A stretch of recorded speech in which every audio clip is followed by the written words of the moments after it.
Reflections. Your daily dose of strength and motivation. Reflections.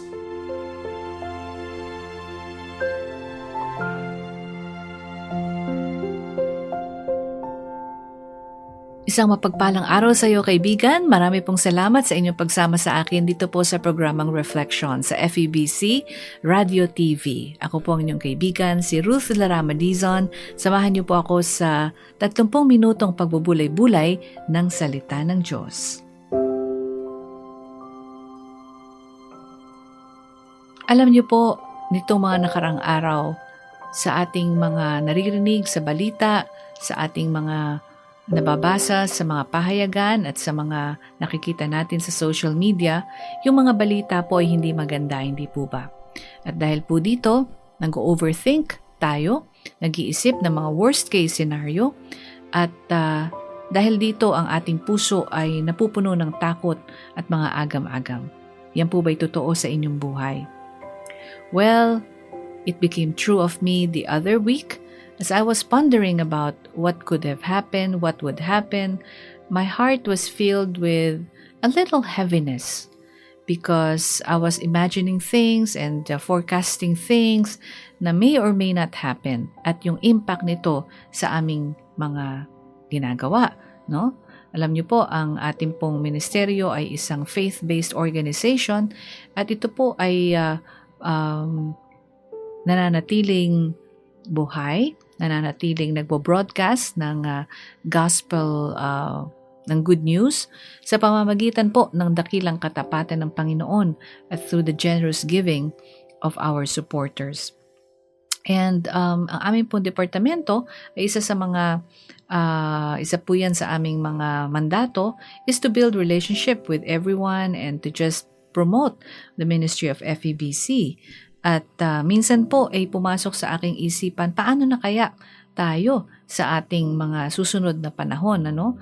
At dahil po dyan, ang aking puso ay napuno ng mga agam-agam. And then, I looked up to God and asked Him to replace my fear and worries with His peace.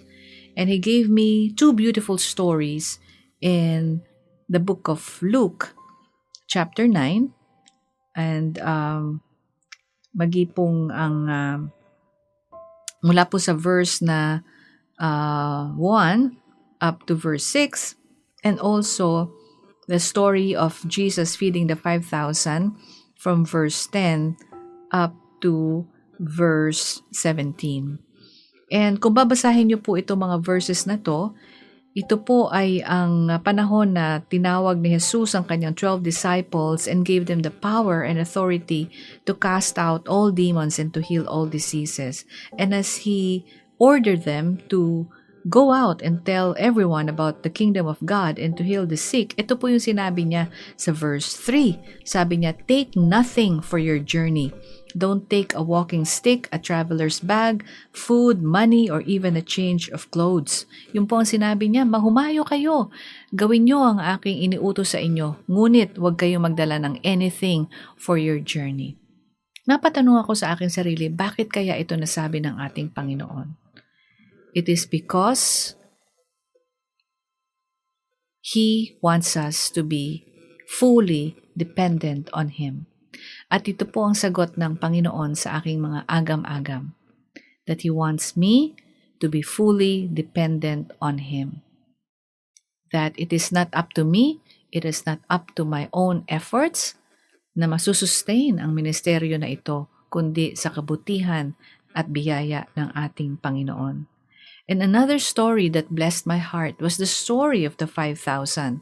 I'm sure you're very, very familiar with this, pero ito po yung time na kinakailangang pakainin nila ang halos 5,000 katao. And with only 5 loaves and 2 fishes, the Lord lifted this up to heaven and pinagpira-piraso po ito ng ating Panginoon. And guess what? Hindi po naputol ang supply. Ito po ay nagpatuloy habang dinidistribute, lahat ay nakakain at mayroon pang sobra na 12 basket. Again, nangungusap po ang Panginoon sa akin dito at sinabi niya na just do your best, gawin lang ang makakaya with our 5 loaves and 2 fishes at ang Panginoon na ang bahalang mag-multiply ng ating mga efforts. So kapatid, if you are in the same boat as I am, na nangangamba sa kung ano ang mangyari, habang ginagawa po natin ang misyon ng ating Panginoon, ang ating pong pangakong mapapanghawakan ay ang Panginoon ang bahala sa atin. He doesn't want us to take anything because He wants us to be fully reliant on Him for everything. And He will be the one to multiply our efforts kapag ito po ay inialay natin sa Kanya. And those stories filled my heart with peace, and that's why I'm sharing this with you. And I hope that it will also minister to you na ang Panginoon po ang bahala sa atin. Tayo po ay lubos na magtiwala sa Kanya sapagkat kailanman ang Panginoon ay hindi nagkulang at hindi magkukulang magpakailanman.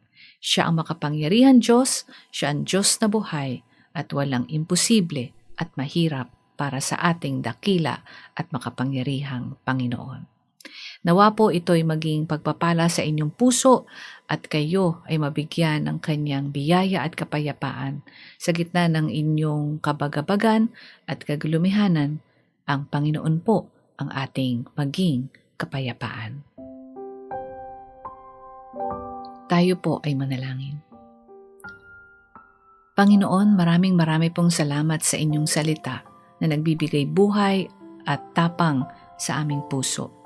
Salamat po, Panginoon, sapagkat Ikaw ang Diyos ng laging maming maaasahan. Ikaw ang Diyos na kailanman ay hindi mag-iiwan sa amin o magpapabaya kailanman. Hindi ka nagkulang. Sa maliit at malaking bagay, ang biyaya mo ay parating sapat. Kaya po, Panginoon, dalangin po namin na kung maaari po inyong pahintulutan na tumigil na po ang digmaan sa gitnang silangan at pagpatuloy po na inyong alagaan ang inyong mga anak, bigyan ng inyong biyayang patuloy, kalakasan, proteksyon, kapayapaan sa aming mga puso. Bayaan niyo po, Panginoon, na kami laging tumingin sa inyo at magtiwala lamang sa inyo, sapagkat kayo ang aming kanlungan, ang aming kalakasan, at ang aming kapayapaan.